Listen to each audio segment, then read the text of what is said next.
Hello guys, मी आलेलो आहे सुशील भाऊच्या दुकानामध्ये कटिंग करायला. आता सुशील भाऊ पाहू शकताय माझ्या मित्राची कटिंग करून देऊ राहिलेलं आहे.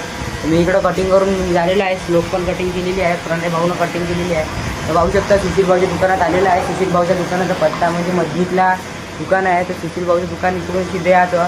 इधर बादशाह चायवालाच दुकान आहे. इकडं सुशील भाऊ शकताय मी आलो आहे सुशील भाऊच्या दुकानामध्ये कटिंग करायला. सुशील भाऊ माझ्या मित्राची कटिंग करून राहिली आहे. मी माझी कटिंग केलेली आहे. सुशील भाऊ त्याच्या मित्राची कटिंग माझ्या मित्राची कटिंग करून राहिली आहे. सुशील भाऊची महत्त्वाची गोष्ट म्हणजे अशी आहे की सुशील भाऊ मजनीला म्हणजे मजनी दुसऱ्या गावून मजनीमध्ये इथे कटिंगचं सलून खोललेलं आहे. सुशील भाऊचं दुकान पाहू शकता. इकडे आहे बादशाह चायवाला दुकान. इकडे पाहू शकता सुशील भाऊच्या दुकानाचा पत्ता पण सांगतो तुम्हाला. इकडे आता इकडे पत्ता आहे सुशील भाऊच्या दुकानाचा. हे पाहू शकता सुशील भाऊ फोटो पण आहे. एकूण एक कटिंग भेटते इकडं करून. सुशील भाऊ खूप कामामध्ये बिझी राहते. खूप काम म्हणजे बिझी आहे सुशील भाऊ. तुम्ही पण विजिट करा मित्रांनो.